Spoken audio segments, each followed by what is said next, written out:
আলহামদুলিল্লাহ।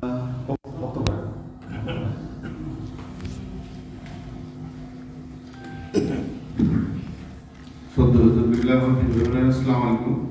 আমরা আল্লাহর কাছে শুকরিয়া আদায় করি এবং খাদ্য আল্লাহ ক্লাস করার সেই প্রার্থনা জানাই। বলি আল্লাহ এগুলো আমরা বলি, কিন্তু আন্তরিকভাবে যদি এগুলো ভয় না পাই, খাপ না, ভয়, ভক্তি, শ্রদ্ধা, এই তিনটা জিনিস হলো মুরিদের প্রধান বৈশিষ্ট্য। ভয় থাকতে হবে, ভক্তি থাকতে হবে, শ্রদ্ধা থাকতে হবে। ছোট ছোট বাচ্চারা যারা, তারা ইজিলি হুজুরের সাথে মিশতেছে, কিন্তু তাদের ভিতরে খাউফ তৈরি হচ্ছে না। এটার জন্য কিন্তু দায়ী আমরা। এই খাউফ, ভদ্রতা, নম্রতা, সভ্যতার শিক্ষা দেবো কিন্তু আমরা, যারা আমরা তাদের ফাদার, চাচা, ভাই, দাদা, আত্মীয় স্বজন যারা আছি আমরা। এটা যেমন আমরা হুজুরের কথা শুনলে ভয় লাগতো, এখন এই হুজুরকে আমরা বিনয়ী যে আমরা ভয়, ভক্তি, শ্রদ্ধা কমে যাচ্ছে আমাদের, কারণটা আমরা নর্মাল পাচ্ছি হুজুরকে। এই নর্মাল হয়ে যাওয়ার কারণে কিন্তু আমাদের এই বিহেভিয়ার দেখেই বাচ্চারা কিন্তু বিহেভ শিখতে পারতেছে না, নাহলে কল্পনাই তো করতে পারি না। আমাদের কালকে গত শুক্রবার বারবার করে ডাকতেছে লিফটে উঠেন। আমাকে না করে আপনি লিফটে উঠে দোতলা দেন না, কিন্তু পাগল হয়েছে, দোতলায় যেমন লিফটে উঠতে হবে, কষ্ট উঠে না, সেখানে আমরা সিঁড়ি দিয়ে উঠে যাবো। তো সে আমার দেখতেছে যে আমি পায়ে ব্যথার কারণে উঠতে পারতেছি না, কিন্তু তারপরে তো আমার কোনোদিন কল্পনাও আসে না যে আমি লিফটে উঠে দোতলায় আসবো। এটা চিন্তাই আসে না। কারণটা কি? আমরা আল্লাহর মধ্যে সেই ছোটবেলা থেকে আমরা হুজুর বাড়ি, তার পরিবেশ, তার এরিয়া, এখানে পদার্পণ করা, কথা বলা, চলাফেরা করা খুব ভয়ের সাথে করতাম যে কোন কথার উপর কোথা পেব। কারণ আমি কিন্তু সেই অ্যাডভান্সি, সেই অহংকার, সেই বিরোধপূর্ণ অবস্থান যদি আমার ভিতরে সৃষ্টি করে রাখতে শয়তানে, সেটা যদি আমি এলিমিনেট না করতে পারি, সরাই ফেলতে না পারি, তাই আমার কোনো লাভ হবে না। আমরা যেন এই ব্যবস্থাপনাটা করতে পারি প্রত্যেকটা ক্ষেত্রে। হুজুরকে খেদমত দিতেছি, সবকিছু করতেছি, কিন্তু আমার ভিতরে সেই খাউফ যদি তৈরি না হয়। যেমন হুজুরের শিক্ষা থেকে জানি, ওমর রাদিয়াল্লাহু তাআলা আনহু হুজুরকে বলতেছে, আমি হুজুর আপনাকে খুব ভালোবাসি। সবকিছুতে ভালোবাসেন? জি হুজুর ভালোবাসি। হুজুর বললেন যে না, তুমি আর একটু তাহাজ্জুদ করে আসো, দেখো তুমি নিজের চেয়েও আমাকে বেশি ভালোবাসো কিনা। অনেকক্ষণ চিন্তা ভাবনা করে ওমর রাদিয়াল্লাহু তাআলা দেখতে, আসলে তো আমি কোনোভাবে হুজুরকে আমার চেয়ে বেশি ভালোবাসি না। তখন নিজেকে জলাঞ্জলি দিয়ে চিন্তা করলো যে হুজুরের স্বার্থটাকে আমাকে দেখতে হবে প্রতি ক্ষেত্রে, হুজুরকে ভালোবাসে। তখন হুজুরকে বলবেন যে হুজুর আমি এখন মনস্থির করেছি, ইনশাল্লাহ আমার চেয়ে আপনাকে আমি বেশি ভালোবাসি, আমার জানছে। এই অবস্থাটা হুজুর সাল্লাল্লাহু আলাইহি ওয়াসাল্লাম অ্যাকসেপ্ট করলেন যে হ্যাঁ, তার করে যখন ভাই করছে তখন সবকিছু মিথ্যা। আমাদের অবস্থাটা সেটা, আমরা সবকিছু মিথ্যা। এখানে আসতেছি, যাচ্ছি, বসতেছি, ক্লাস করতেছি, হুজুর থেকে শুনতেছি, কোরআন দিচ্ছি, কিন্তু ভিতরে তৈরি করতে পারতেছি না এবং এটা ট্রান্সমিট করতে পারতেছি না আমাদের ছোট ভাইদেরকে, আমাদের যারা আত্মীয় স্বজন আছে তাদেরকে। কারণটা একটা, যে আমরা সেভাবে ভয়, ভক্তি, শ্রদ্ধা করতেছি না, সেই আমল আমরা করতেছি না। আমাদের থেকে বহু দূরে চলে গেছি আমরা। হুজুরের কাছে খাস দোয়া চাই, আল্লাহর কাছে খাস রহমত কামনা করি। বলি আল্লাহ মুর্শিদের খেদমত এবং দরবারের খেদমত করতে করতে মুসলমান হিসেবে পড়া যেতে পারি। এবং আরেকটা রিকোয়েস্ট পীর ভাইদের কাছে বলতেছি, সব পীর ভাইদের কাছে, বিশেষ করে ছোট পীর ভাই যারা আছেন, ওনাদের জন্য হুজুরের স্পেশাল একটা দাওয়াত আছে, স্পেশাল একটা মনোনিবেশ আছে, স্পেশাল একটা ভালোবাসা আছে। কিন্তু ওনারা যদি এটা গ্রহণ না করতে পারেন, তো গ্রহণ করার প্রমাণটা হবে ক্লাসে আসা। এখন হুজুর সব করে দিচ্ছেন তসবিতে দোয়া ইউজ করা, তা আমরা এসে বসে তসবিতে দোয়া ইউজ করলাম এবং ক্লাসটা জমলো, হুজুরকে সালাম দিলাম। কারণ আপনারা আসছেন সবাই, হুজুর আসছে, তারপর আপনারা আসতেছেন, হুজুরের সাথে সাথে আসতেছেন, সেটা তো একটা বেয়াদবি। হুজুরে আসার আগে আমাদের ক্লাসটাকে গুছাই রাখতে হবে, যে হুজুর এসে খুশি হয়, দেখতে পারে যে হ্যাঁ মোটামুটি সবাই আসছে। কিন্তু আমরা হুজুর আসার হুজুর পিছিয়ে আসলাম, তাহলে মিটারের দিক দিয়ে আমরা পিছিয়ে পড়ে গেলাম। আমরা তো আমাদের যে অর্জন, সেই অর্জন থেকে আমরা দূরে চলে গেলাম। এটা যেন খেয়াল রাখি, যে কাজই করি সেই কাজটা হিসাব করে এই বৃহস্পতি, শুক্র, শনি 3 দিন আমরা একটু সময় বের করে রাখি যে আমার তো ক্লাসে যেতে হবে, তাহলে দেখবেন সহজ হয়ে গেছে। আমরা হুজুরের এই শিক্ষা থেকে, বড় হুজুরের শিক্ষা, বর্তমান হুজুরের শিক্ষা থেকে আমরা সেই আমল করতে করতে আমাদের আত্মীয় স্বজন এমন হচ্ছে যে বিয়ে শাদীতেও আমাদেরকে শুক্র শনিবারের ডেট ফেলায় যদি আমাদেরকে নিতে চায়। আমার এক বিয়ে হইল অনেকদিন আগে, ভাইরা এসে তার মেয়ের বিয়ে, সে কার্ড দিয়ে দেখলো সোমবারের বিয়ের ডেট। বললো যে কেন সোমবার করছে জানেন? কিন্তু না, সোমবার করছি শুধু আপনার উপস্থিতির জন্য, কারণ আপনি বৃহস্পতি, শুক্র, শনি আসতে পারবেন না, ক্লাস করবেন, সেই জন্য সোমবার করছি। তাহলে এইভাবে ডিটারমাইন্ড হইলে পরিস্থিতি চতুর্দিকে বেড়ে যাবে। আমাদের গাম্ভীর্য বেড়ে যাবে, আমাদের কার্যক্রমের দ্বারাই আমাদের আত্মীয় স্বজন হেদায়ত হয়ে যাবে, যেন একটা খাস দরবারে এনে যায়, একজন খাস হলে আল্লাহ মুর্শিদের কাছে যায়। কারণ দুনিয়া তারা চাচ্ছে না, দুনিয়ার বিনিময়ে তারা কিছু করতেছে না, এটা সম্পূর্ণ আখিরাতের জন্য করতেছে। আমরা যেন সেটা প্রমাণ করতে পারি, চেষ্টা করছি। আমরা রংপুরে 4 ভাই গেছিলাম, সেখানে শুধু প্রমাণ করছি যে আমরা হুজুরের কথায় ফানা হইতে চেষ্টা করতেছি।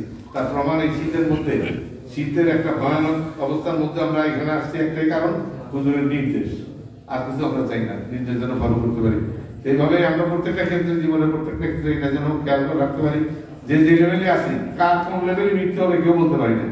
আমি এখন বলতে পারি না যে আমার অনেক বয়স হয়েছে, আমার অনেক কাজ আছে, এগুলো শেষ না করে আমার মৃত্যু হবে না, এই চিন্তা না করে আবার ইয়ং যারা আছে তারা মনে করতে পারে মামা তো কত বছর বয়স হয়ে গেছে এখনো মরে নাই, আমরা কেউ তাতে মরবো নাকি, দরবারে অনেক কাজ আছে না, এগুলো করে ফেলে মারা যাবো।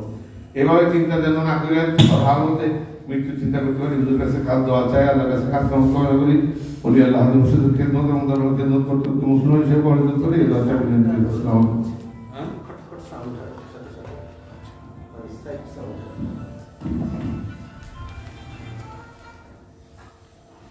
আলহামদুলিল্লাহ। দুইটা মনে হয় একসাথে দেওয়া দরকার নেই, একটা চলে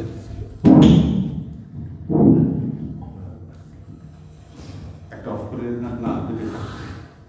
আলহামদুলিল্লাহ আলহামদুলিল্লাহ নাহমাদুহু ওয়া নাস্তাঈনুহু ওয়া নাস্তাগফিরুহু ওয়া নু'মিনু বিহি ওয়া নাতাওয়াক্কালু আলাইহি ونعوذ بالله من شرور أنفسنا ومن سيئات أعمالنا من يهد الله فهو المهتدي ومن يضلل فلن تجد له وليا مرشدا فنشهد أن لا إله إلا الله وحده لا شريك له ونشهد أن سيدنا وسندنا ونبينا محمدا صلى الله عليه وسلم فصلى الله تعالى عليه وعلى آله وأزواجه وذريته وأهل بيته وأحبابه وأصحابه الأجمعين إلى يوم القيامة. وقال الله تعالى في كلامه المجيد وفرقانه الحميد ما كان محمد أبا أحد من رجالكم ولكن رسول الله وخاتم النبيين وكان الله بكل شيء عليما.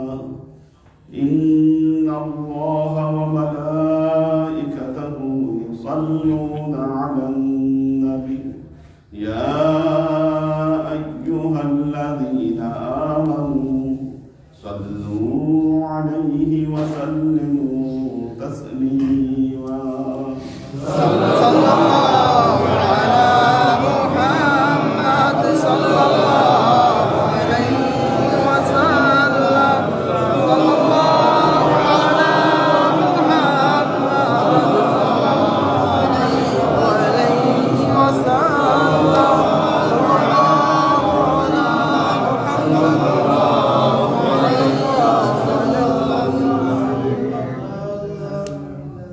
আল্লাহ রাসূল সাল্লাল্লাহু আলাইহি ওয়াসাল্লাম সূরা বাকারার 38 নম্বর আয়াত, অত্যন্ত গুরুত্বপূর্ণ একটি আয়াত। এই আয়াতের দিক নির্দেশনা আজকে মুসলমানেরা ভুলে গেছে বলেই হেদায়েত প্রাপ্ত হচ্ছে। আজকে মুসলমানেরা হেদায়েত থেকে অনেক দূরে সরে যাচ্ছে দিনে দিনে। যখন আদম হাওয়ার সেই কাহিনী ঘটলো, ঘটার পর একটা নির্দেশ বন্ধ করা যায় ভিতর থেকে একদম একটা বন্ধ করার অবস্থা থাকলে ভালো। আচ্ছা, সব সমস্যা না হলে আচ্ছা, যখন আদম আলাইহিস সালামের ঘটনাটি ঘটল, হযরত আদম ভুল করলেন, শয়তানের উগ্র রচনা। আল্লাহ তখন হযরত আদমকে বললেন, قُلْنَا اهْبِطُوا مِنْهَا جَمِيعًا। قُلْنَا اهْبِطُوا، قُلْنَا আমি বললাম, ইহবিতু তোমরা বের হয়ে যাও, মিনহা সেখান থেকে, জামিয়া সবকিছু নিয়ে এখান থেকে চলে যাও, বের হয়ে যাও। আচ্ছা, এই যে জামিয়া, মুফাসসিরগণ বলছেন এইখানে আল্লাহ তো ইহবিতু শব্দটা বললেই যথেষ্ট ছিল, তোমরা বের হয়ে যাও। বের হয়ে যাও মানে তো আদম হাওয়াকে বলেছেন যে তোমরা এখান থেকে চলে যাও। জামিয়ান শব্দটি কেন আল্লাহ এখানে উল্লেখ করলেন? এর প্রথম কারণ হচ্ছে এখানে আল্লাহ তাকিদ দিয়েছেন, এখানে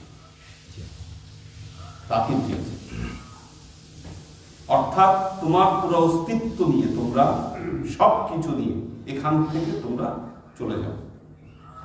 এমন না যে তোমরা দুইজন শুধু বের হয়ে যাচ্ছ, তোমাদের পরবর্তী যারা আছে তারা এই জান্নাতে স্থান পাবে, এটা হবে না। একদম পুরো নাসল সবকিছু সহ চিরতরে এখান থেকে চলে যাবে। প্রথম নির্দেশনা হচ্ছে ফিরে আসার নির্দেশনা পরে, প্রাথমিক নির্দেশনা হচ্ছে তাকিদ দিয়ে আল্লাহ বলেছেন সব কিছু নিয়ে এখান থেকে চলে যাও। তোমার স্ত্রী, তোমাদের আওলাদ যারা আছে, কারণে এখানে স্থান নেই, চলে যাও এখান থেকে।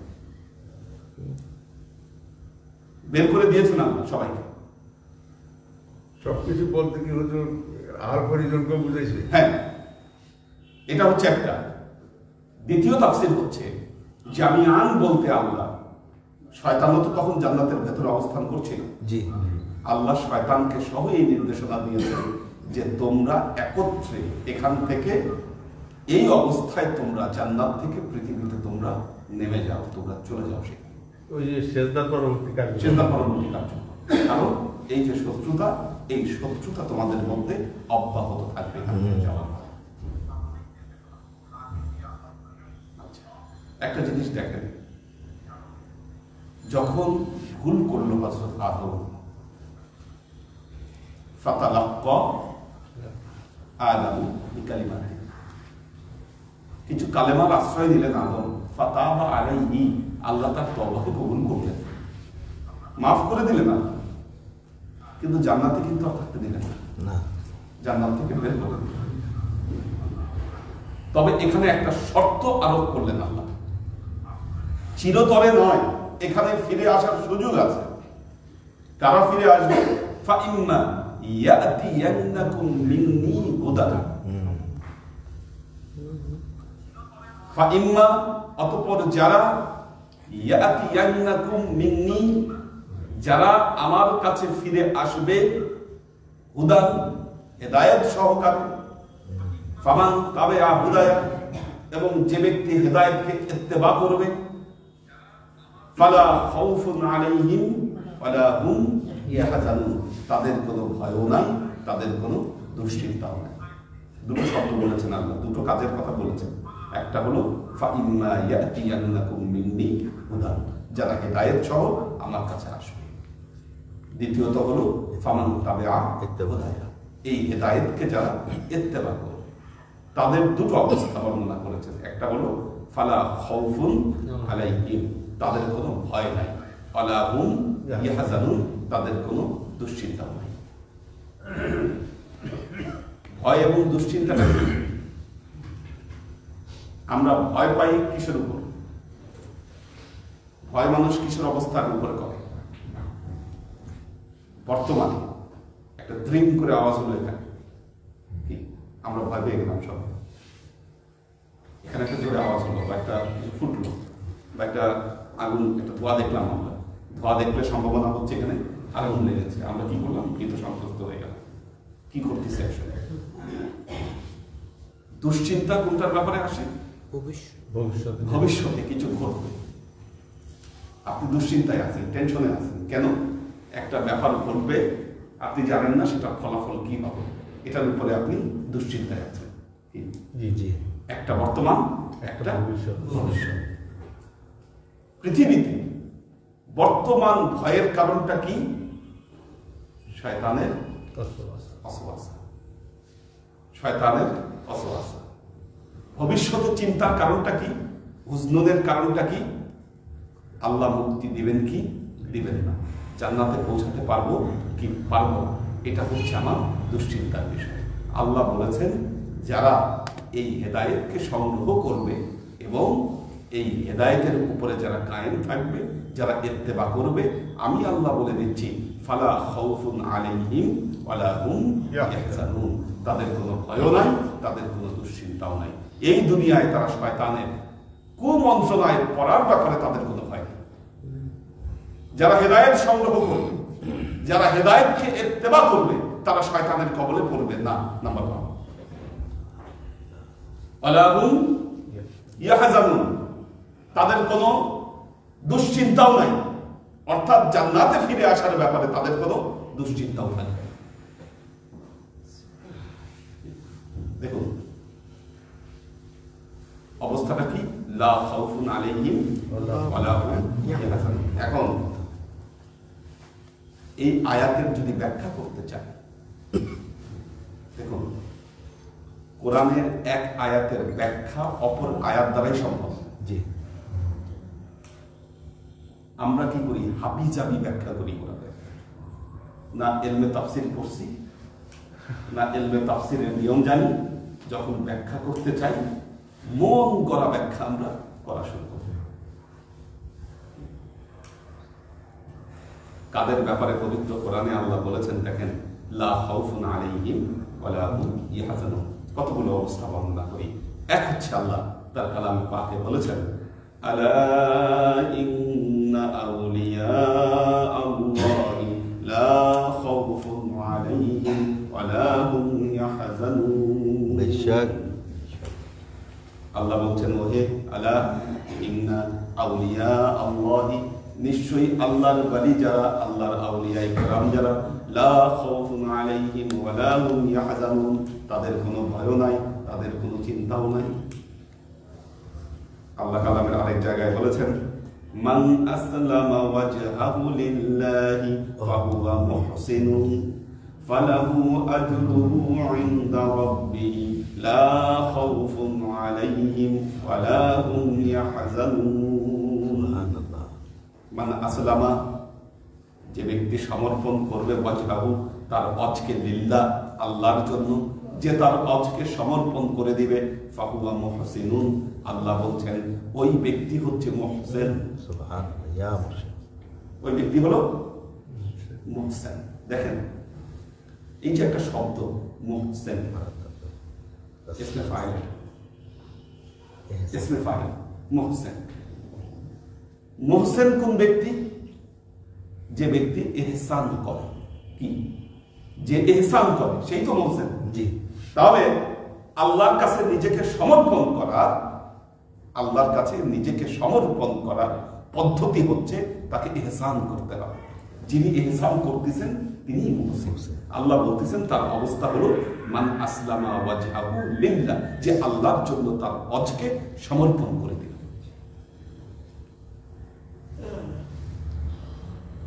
তাহলে এই আয়াতের ব্যাখ্যা আজকে একদিন হবে না, আরেক ক্লাস লাগবে। আচ্ছা, ইহসান কে করতেছে? তাহলে কে ইহসান করে? ইহসানের মানে কি? হোয়াট ইজ দ্য ইহসান? আপনি জিজ্ঞাসা করেন ভাই ইহসান কি?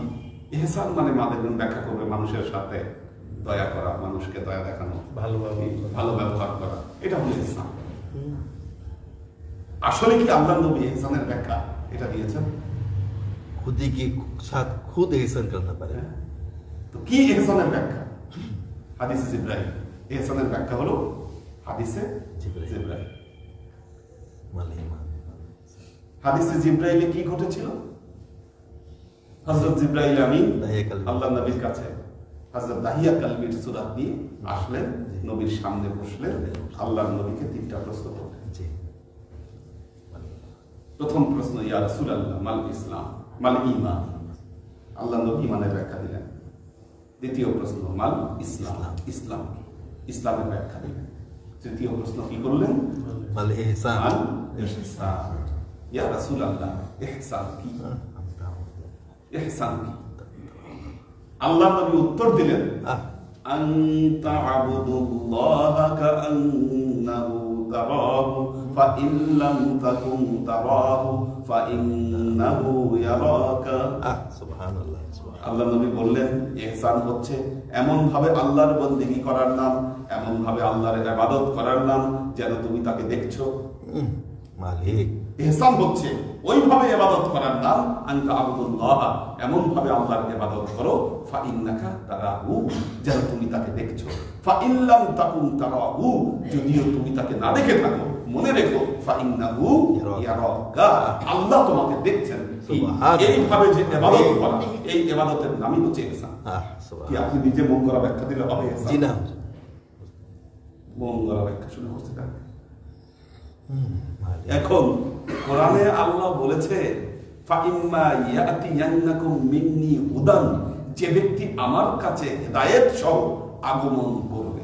এখন এই আয়াত যখন বলা হচ্ছে তখন বলতেছে হেদায়েত মানে কোরআন হাদিস। এই তো কিছুদিন পর ভাগা পালাই। হেদায়েত মানে আল্লাহ এখানে ব্যক্তির কথা। আবার কোরআনের রেফারেন্স দিয়ে বলছে, আল্লাহ কোরআনে বলেছেন ওয়ালাকাদ ইয়াসসারনাল কুরআনা, আমি কোরআনকে সহজ করে দিয়েছি, এই কোরআন বোঝার জন্য কারো দরকার নাই।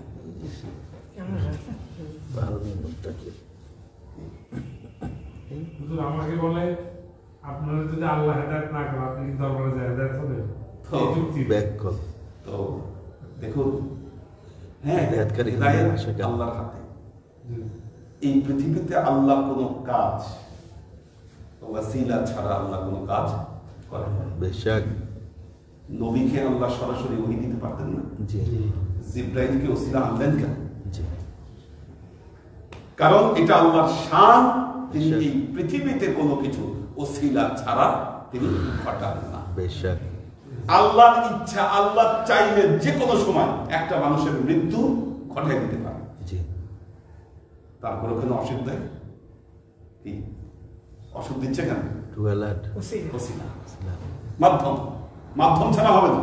যা কিছু আল্লাহ পৃথিবীতে করবেন মাধ্যমেই করবেন। কি এবং আল্লাহ পবিত্র কোরআনে বলেছেন এটা, অবতাহু ইলাইহিল ওয়াসিলা, আল্লাহর কাছে তোমরা ওসিলা তালাশ করো।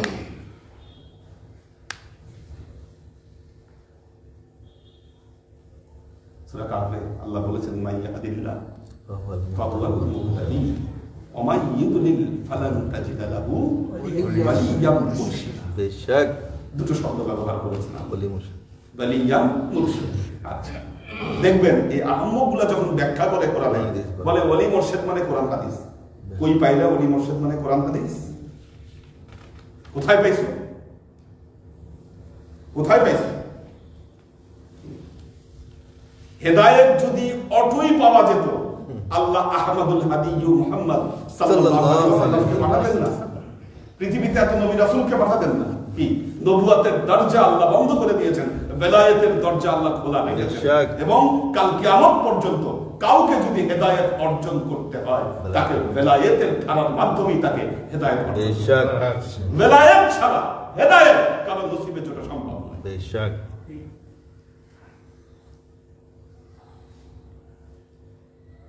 হেদায়েত অর্জন করতে গেলে আপনাকে বেলায়েতের ওসিলাই হেদায়েত গ্রহণ করতে হবে আপনাকে, নাহলে কোরআনের অপব্যাখ্যা করবেন, ভুল ব্যাখ্যা করবেন। ঠিক হযরত আলী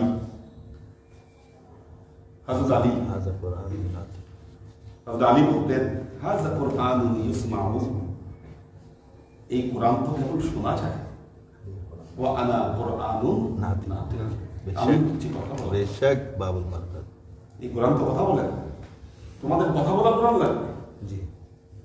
হযরত আলী বলতেন তোমাদের কথা বলা কোরআন লাগবে, ইয়া মুর্শিদ। কোরআন তো তোমাদের সাথে কথা বলবে না।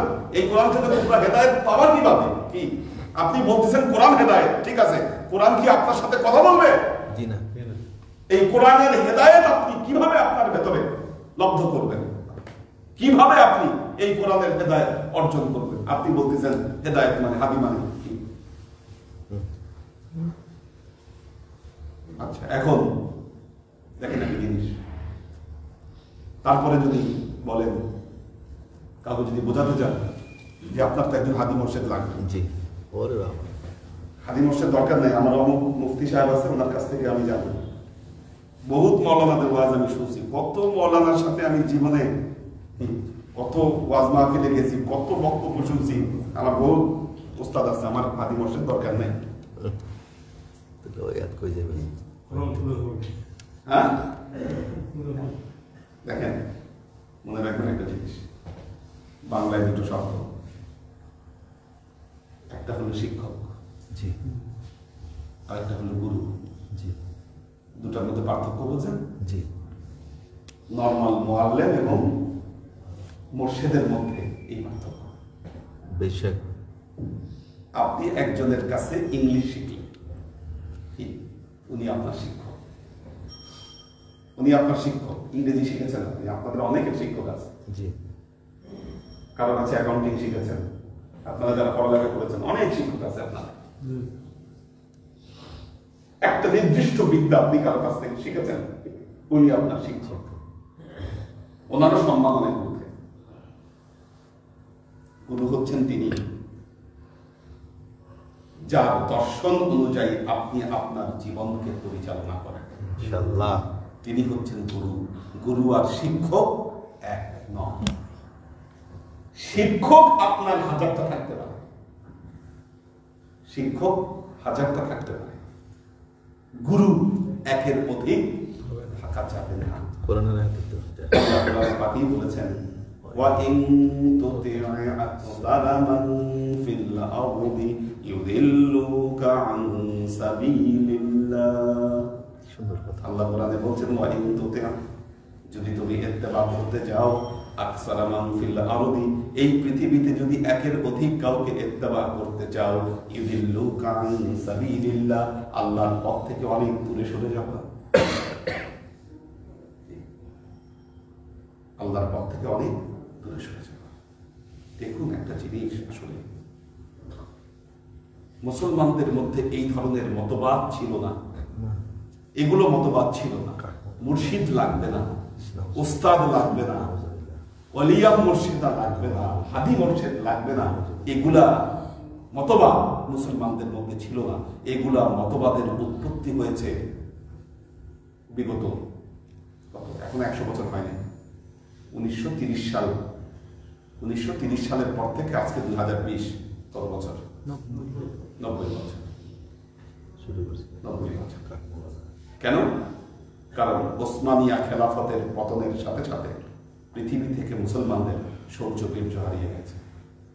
ওসমানিয়া শাসনামল যখন ছিল, এই ওসমানিয়া সাম্রাজ্যের ভয়ে এই যে ইউরোপ, এই যে ফ্রান্স, ইউরোপের যে আর বাকি সব দেশ, এরা ভয়ে কাঁপত মুসলমানদেরকে দেখে।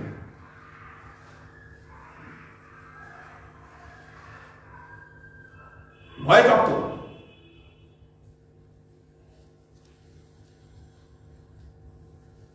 কত এরা মুসলমানদের সামনেই দাঁড়াতে পারত না। মুসলমানদের যে এই শৌর্য বীর্য, এই পুরা ইন্দো আমেরিকান যারা আছে, ব্রিটিশ আমেরিকান, সবাই মিলে একত্রিত হয়ে ষড়যন্ত্র করে এই ওসমানিয়া খেলাফতের পতন ঘটিয়েছে। আর ওসমানিয়া খেলাফতের পতন ঘটানোর পরেই আজকে এই ইহুদি রাষ্ট্র ইসরায়েলের জন্ম হয়েছে। ওসমানিয়া খেলাফত থাকলে আজকে এই ইহুদিদের, এই জারজদের জন্ম হতো না এই ইসরায়েল রাষ্ট্রের।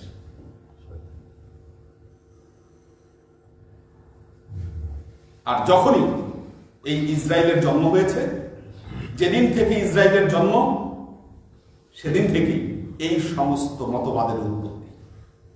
হিসাব করে দেখেন, ইতিহাস মিলান, ইতিহাস মিলান, দেখেন আমার কথা ঠিক আছে। আবু সৌদ নদী তোমার থেকে আসছে। আবু সৌদ নদী কেন?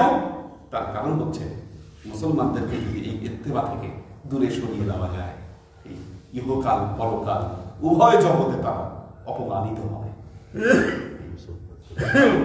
তাদের মূল শিক্ষা থেকে তারা দূরে সরে যাচ্ছে।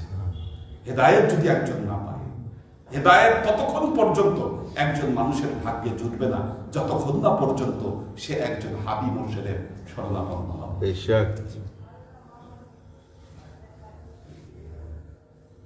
খাদি মুর্শিদের শরণাপন্ন যতক্ষণ না হবে ততক্ষণ তার ভেতরে হেদায়েত জুটবে না।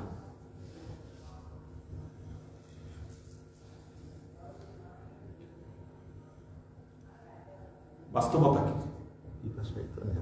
আপনার যখন একজন মুর্শিদ আছে, আপনার যখন একজন হেদায়েতকারী আছে, আপনার জীবনের যে কোনো ডিসিশন যে কোনো ডিসিশন আপনি তাকে জিজ্ঞাসা করলে একটা ডিসিশন পাবেন ইনশাআল্লাহ। এখন আপনার মুর্শিদ যদি হয় ইউটিউব, আপনার মুর্শিদ যদি হয় বর্তমান সময়ের অবস্থা, আপনার মুর্শিদ যদি হয় গুগল, কি আপনি গুগলে সার্চ দেন, দেখবেন একটা বিষয় পক্ষেও আছে বিপক্ষেও আছে। আপনি তখন কি করেন? আপনার মনে যেটা চায় বা আপনার যেটা মনোভূত হয় সেটাকে আপনি গ্রহণ করেন। বাস্তবতা এটা। আপনি যে গ্রহণ করছেন যে কোনো একটাকে, আপনার তো কোরআন হাদিসের নির্দিষ্ট জ্ঞান নাই। না,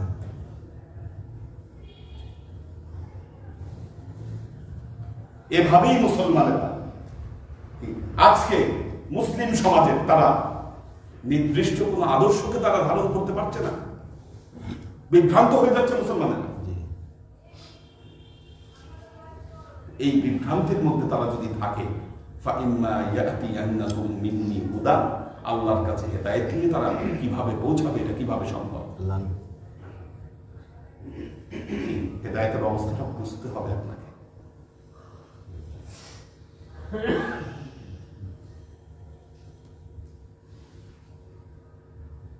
আল্লাহর আশেপাশে রাখবেন, চোখ খুলে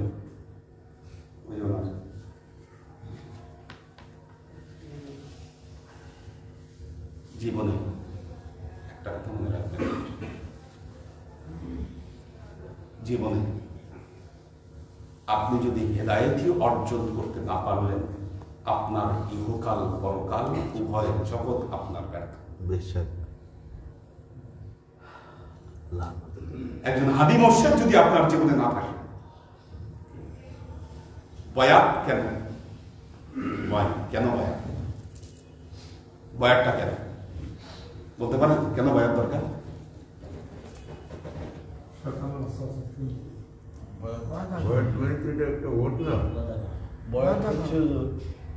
অতীতে যেসব অপকর্ম বা ইসলাম বিরোধী কাজ করেছি সেখান থেকে সেগুলিতে পুনরাবৃত্তি না করা, শপথ করা,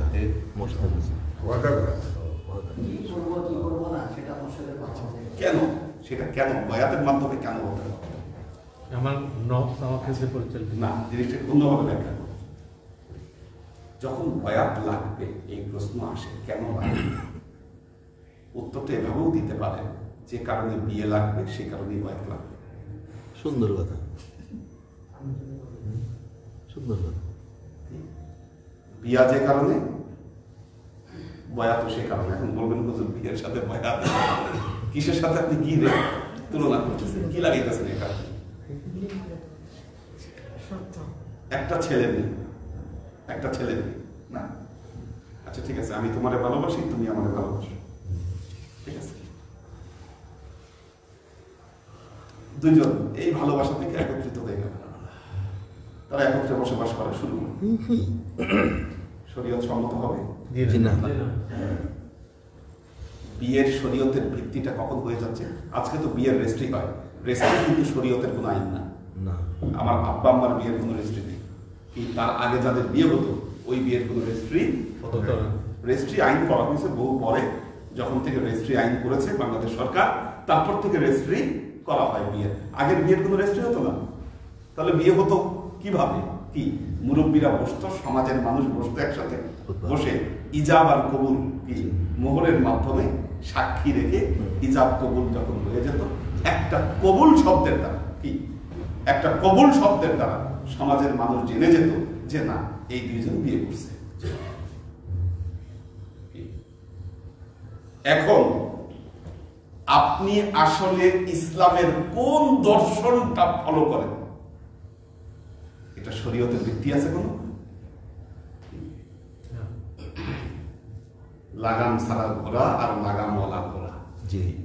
বয়াত যখন আপনি পড়লেন সমাজকে সাক্ষী রেখে, জি, সমাজকে সাক্ষী রেখে, আল্লাহকে সাক্ষী রেখে আপনি নির্দিষ্ট করলেন আল্লাহ আমার দর্শন হচ্ছে এটা, বেশক আমার মুর্শিদ হচ্ছে ইনি। বেশক এনার পরিচিত পথ অনুযায়ী, এনার দর্শন অনুযায়ী আমি আমার জীবনকে পরিচালনা করব। ইনশাআল্লাহ। আপনার শরীয়তের ভিত্তি হবে সেটা। বেশক সুন্দর কথা।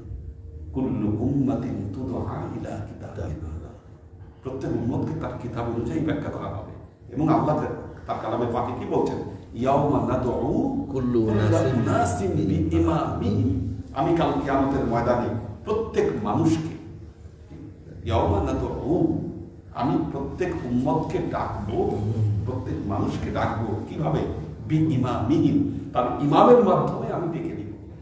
আপনার ইমাম কে? কি? মুর্শিদ যার কোনো বয়াত নাই, তার নির্দিষ্ট কোনো ইমামও নাই।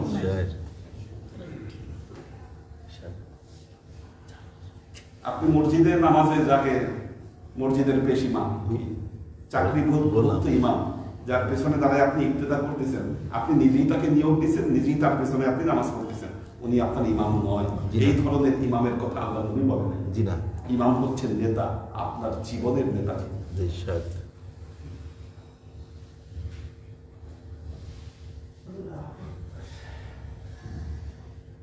আজকের দুনিয়ায় কেউ কেউ জাগতিক নেতাকেও ইমাম বানায়।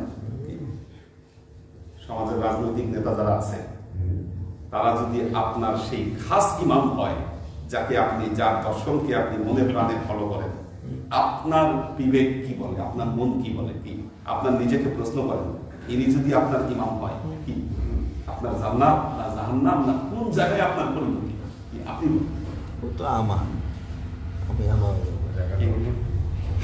কাজেই জীবনে বাঁচার জন্য একজন ইমাম, একজন মুর্শিদ আপনার জীবনে লাগবেই। এছাড়া আপনার হৃদয়ের ভাগ্যে জুটবে না। বেশক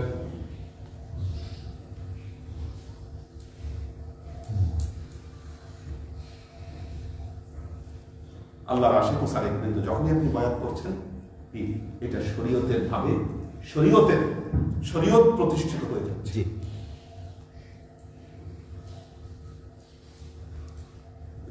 বাংলাদেশ বেতার একটা প্রোগ্রামে জিজ্ঞাসা করলেন, নামাজ কায়েম করতে কি বোঝা যায়? নামাজ কায়েম মানে কি?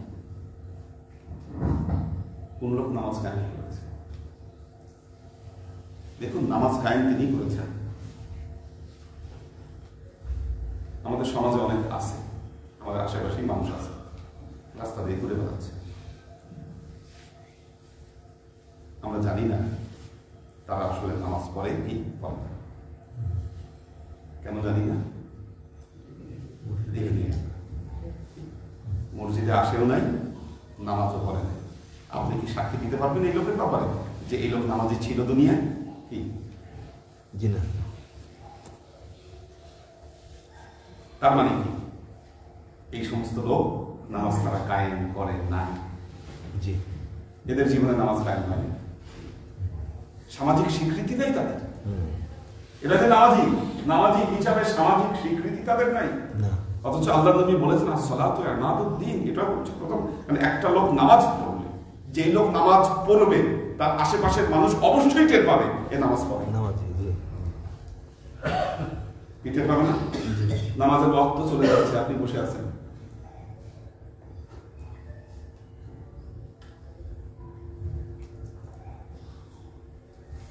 আমি অনেক সুফি সাহেব দেখছি এরকম নামাজ পড়ে না, সাধু সাধছে, বহু জায়গায় দেখছি, সাধু এক দুই সাধছে। জায়গায় নামাজ নেই, নামাজের রক্ত চলে যাচ্ছে, কোনো খবরই নেই। পরে দেখতেছি যে না, আমিও যদি ওই তালে থাকি, আমি নিজেরই নামাজ কাজা হবে। মসজিদেই বসে, হ্যাঁ হ্যাঁ, মসজিদেই বসে। নামাজ পড়া থাক। তার ব্যাপারে কিভাবে সামাজিক স্বীকৃতি? আল্লাহ নবী যখন অসুস্থ ছিলেন, ঘরে নামাজ পড়েছিলেন, জানাইছেন মানুষকে জানা নামাজ পড়তেছি, জি, জানতে হবে মানুষকে আপনি নামাজ। জি, এই জন্য সমাজকে জানতে হবে আপনি আসলে কোন দলভুক্ত। কি এখন আপনি যেই মাযহাবের যেটা সহজ, যেই মাযহাবের আপনি ওটা ফলো করেন।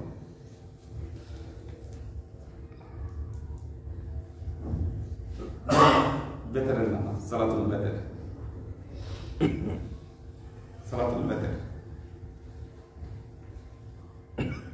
শাফি মাযহাবের দৃষ্টিতে এটা সুন্নতে মুআক্কাদা। শাফি মাযহাবের দৃষ্টিতে সুন্নতে মুআক্কাদা, এক রাকাতও পড়া যায়, এক রাকাতও পড়া যায়। হানাফি মাযহাবের দৃষ্টিতে এটা ওয়াজিব, ওয়াজিব। এটা ওয়াজিব এবং 3 রাকাত। আপনি সবকিছু হানাফি মাযহাবের ফলো করেন, ঠিক যখন বেতরের নামাজের ব্যাপারে আসে তখন আপনি শাফি উঠে যান, যেহেতু এক রাকাত সুবিধাবাদী। আপনার আসলে কোনটা মাযহাব, কোনটা আসলে আপনার মুর্শিদ কোথায়, কি আমাদের প্রবলেম হচ্ছে এখানে। প্রবলেমটা এখানে যখন যেখানে সুবিধা, আমি সুবিধা ভোগ করতেছি, কিন্তু এর দ্বারা শরীয়তের ভিত্তি প্রতিষ্ঠিত হয় না।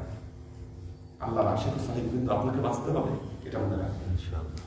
আপনাকে বাঁচতে হবে এবং বাঁচার জন্য আপনার জীবনে একজন মুর্শিদ প্রয়োজন।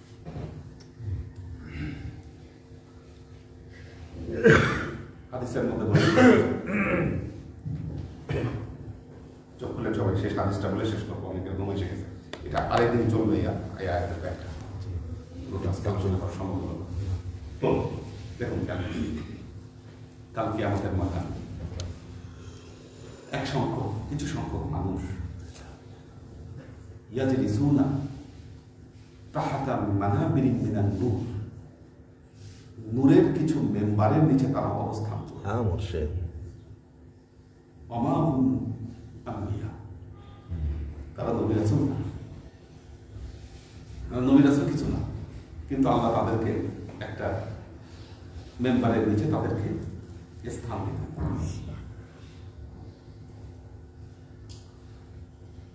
ওয়ালা ইয়াখাফুনা ইযা খিফান নাস ওয়ালা ইয়াহজানুনা ইযা হাজানান নাস। বাহ, এই যে খাউফুন এবং ইয়াহজানুন, বাহ। মানুষ যখন ভীত সন্ত্রস্ত হয়ে যাবে ওই সময় তারা ভীত সন্ত্রস্ত হবে না। মানুষ যখন দুশ্চিন্তাগ্রস্ত হয়ে যাবে ওই সময় তারা দুশ্চিন্তাগ্রস্ত হবে না কালকে আমাদের। কেন?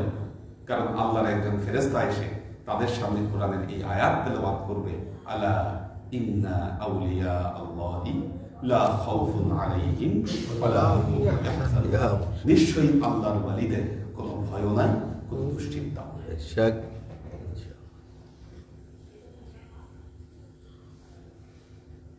সুতরাং আজকে যারা বলছে কোন অলি মোর্শেদ, হাদি মোর্শেদ কি আপনার লাগবে না, তারা কিন্তু আপনার দায়িত্ব গ্রহণ করছে না, আপনার দায়িত্ব গ্রহণ করছে না।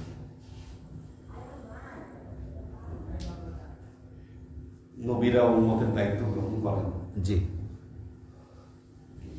নবীরা উম্মতের দায়িত্ব গ্রহণ করেন।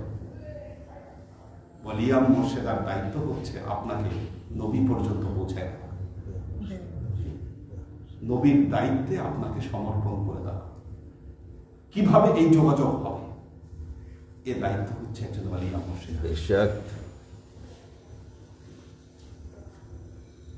মানুষ রুহানি এবং আধ্যাত্মিক রিশতা, আধ্যাত্মিক রবাবে, আধ্যাত্মিক সম্পর্ক থেকে দিনে দিনে দূরে সরে যাচ্ছে শুধু এই কারণে।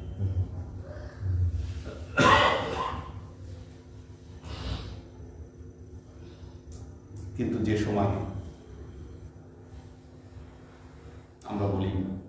আমরা একটা জিনিস বলি, ইতিহাস যখন বর্ণনা করি, এই বাংলাদেশে ইসলাম এসেছে ওলিয়া উলিয়ার মাধ্যমে। শাসকরা কিন্তু এখানে অবস্থান করেন। সুলতান মাহমুদ 17 বার আসছেন ভারতবর্ষে, থাকেন নাই, কিন্তু অবস্থান করেন নাই।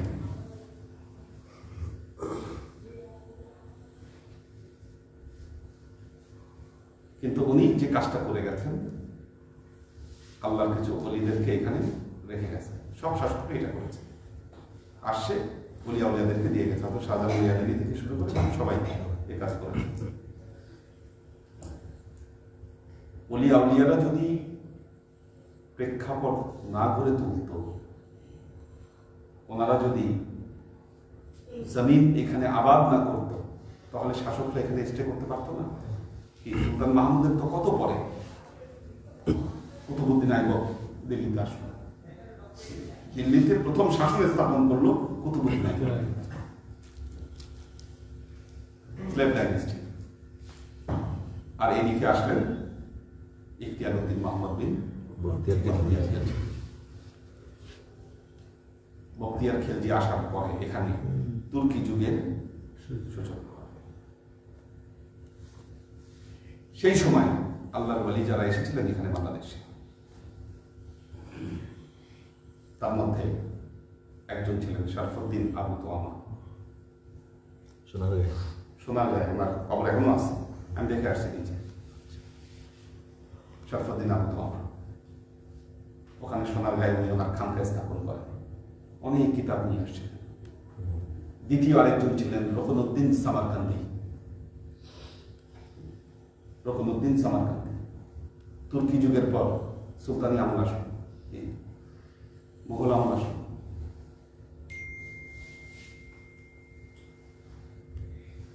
সুলতানি যুগে গিয়াসউদ্দিন আজম শাহ উনি শাসক ছিলেন। গিয়াসউদ্দিন আজম শাহ আজ থেকে আব্বা থাকতে সেটা তার মানে কত বছর হবে? 13-14 বছর আগে যখন প্রথম গিয়েছে সোনারগাঁয়ের ওই এলাকায়, ওখানে দেখি সবাই বলে এটা কালাপীরের মাজার। প্রথম যখন গিয়েছে তখন এই অবস্থা।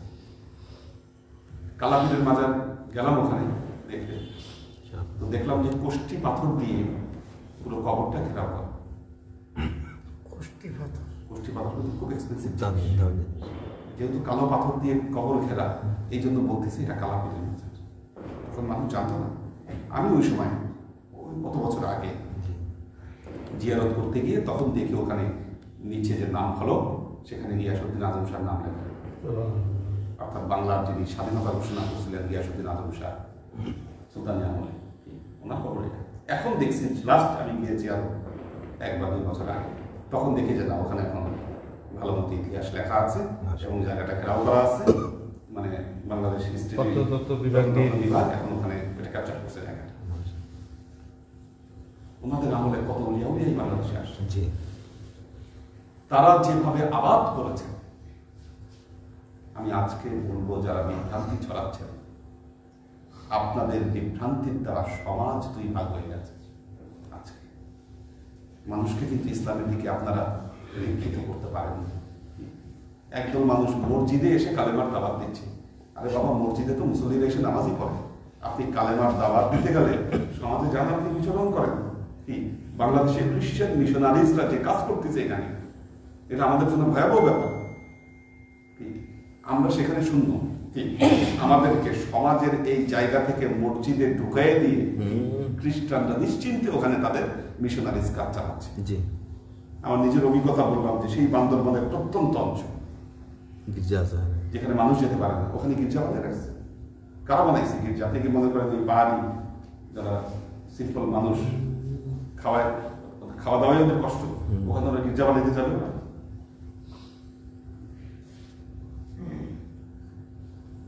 তার মানে মিশনারিজরা এই সমস্ত জায়গায় তারা কাজ করতেছে, আর আমাদেরকে ঢুকাই দিচ্ছে মসজিদের ভিতরে। মসজিদে থাক, এখানে কালেমা পড়া হবে।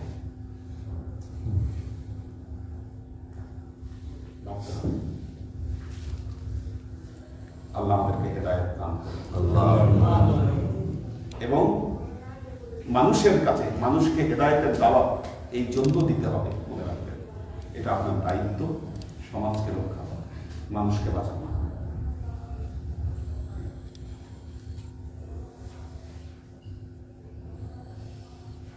আপনারা অনেকেই আছেন যারা দাওয়াত দেন না বা হেদায়েতের কাজ করছেন না। নিজে বাঁচলে হবে না, সবাইকে দায়িত্ব আছে আপনার। কুনতুম খায়রা উম্মাতিন উখরিজাত লিন-নাস। শুধু নিজে বাঁচার জন্য নয়, উম্মতে মুহাম্মাদীকে উখরিজাত লিন-নাস, পুরো মানব সমাজের জন্য এই উম্মতে মুহাম্মাদীকে সৃষ্টি করা হয়েছে, তৈরি করা হয়েছে। তা'মুরুনা বিল মা'রুফ ওয়া তানহাউনা আনিল মুনকার ওয়া তু'মিনুনা বিল্লাহ, তোমরা মানুষকে সৎ কাজের আদেশ করবে, অসৎ কাজ থেকে বিরত রাখবে এবং আল্লাহর প্রতি পরিপূর্ণভাবে তোমরা ঈমান আনবে। এটা দায়িত্ব। আল্লাহ আমাদেরকে তৌফিক দান। আল্লাহু আকবার।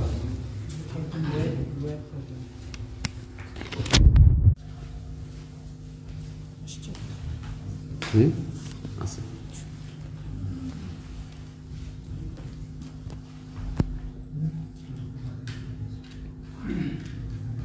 আমরিন শরীফ সালাম জানিয়েছেন, আনোয়ারা শরীফ, দেলোয়ার হোসেন, মাসুক মুস্তাজির, ইয়ামিন জাহান দোয়া চেয়েছেন, সাগর সরকার সালাম জানিয়েছেন, ওমর শরীফ সালাম জানিয়েছেন,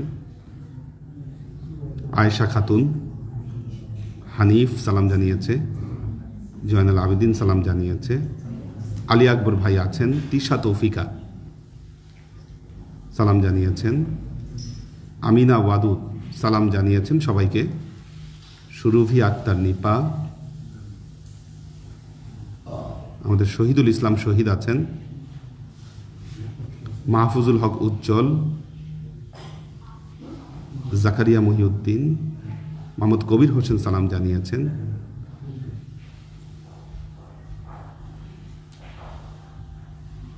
সুরভি আক্তার নিপা দোয়া চেয়েছে, রাজীব হোসাইন রুমি সালাম জানিয়েছেন, ওমর শরীফ সালাম জানিয়েছেন, রিপা আক্তার সালাম জানিয়েছেন, জয়নাল আবেদিন কায়েস বলেছে সবাই আমার নানি যান ও শাশুড়ির জন্য দোয়া করবেন, দুজনই অসুস্থ। মানে আমাদের আবু জায়েদ ভাইয়ের শাশুড়ি, হ্যাঁ, আল্লাহ সুস্থ করুক, আমরা দোয়া করি। হার্টের সমস্যা ওনার। আমাদের আক্তারুজ্জামান ভাই আছেন, সালাম দিয়েছেন, সুরভি আক্তার নিপা, সাউন্ডে একটু প্রবলেম হচ্ছে জানিয়েছে,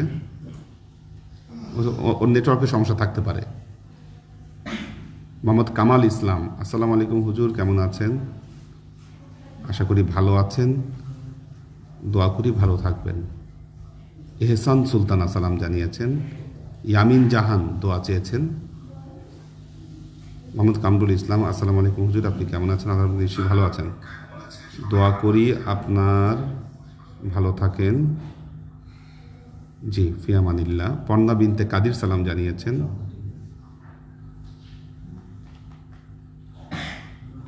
ও আসসালামু আলাইকুম হুজুর, কেমন আছেন? দোয়া করছি আপনি ভালো থাকেন। লকডাউনের সময় আমাকে সহযোগিতা করেছিলেন, আপনার কাছে চিরঋণী রইলাম। অনেক ধন্যবাদ, আল্লাহর ইচ্ছা। জি, আচ্ছা।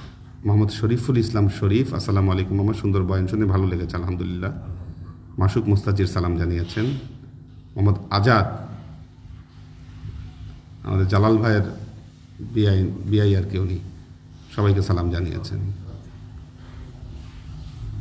আব্দুল সাত্তার ভাই আছেন, সবাইকে সালাম জানিয়েছেন। সৈয়দ ইত্তেহাদুল ইসলাম আজমাইন সালাম জানিয়েছেন।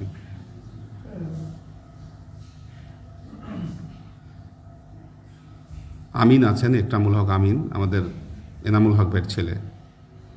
মনিরুজ্জামান মনির সালাম জানিয়েছেন।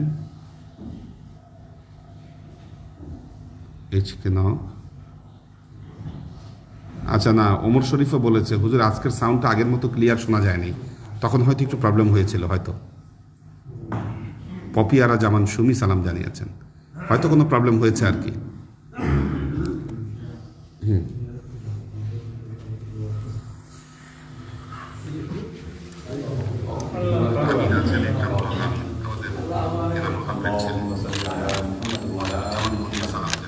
كما صليت على إبراهيم وعلى آل إبراهيم إنك حميد اللهم آمين. اللهم بارك على محمد وعلى آل محمد كما باركت على إبراهيم وعلى آل إبراهيم إنك حميد مجيد. ربنا ظلمنا أنفسنا وإن لم تغفر لنا وترحمنا لنكونن من الخاسرين. ربنا آتنا في الدنيا حسنة وفي الآخرة حسنة وقنا عذاب النار. ربنا لا تزغ قلوبنا بعد إذ هديتنا وهب لنا من لدنك رحمة إنك أنت الوهاب. اللهم إنك عفو تحب العفو فاعف عني يا غفور رحيم. اللهم نور قلوبنا بنور الإيمان ونور قلوبنا بنور الإسلام ونور قلوبنا بنور الإحسان وزين أخلاقنا بنور محمد صلى الله عليه وسلم.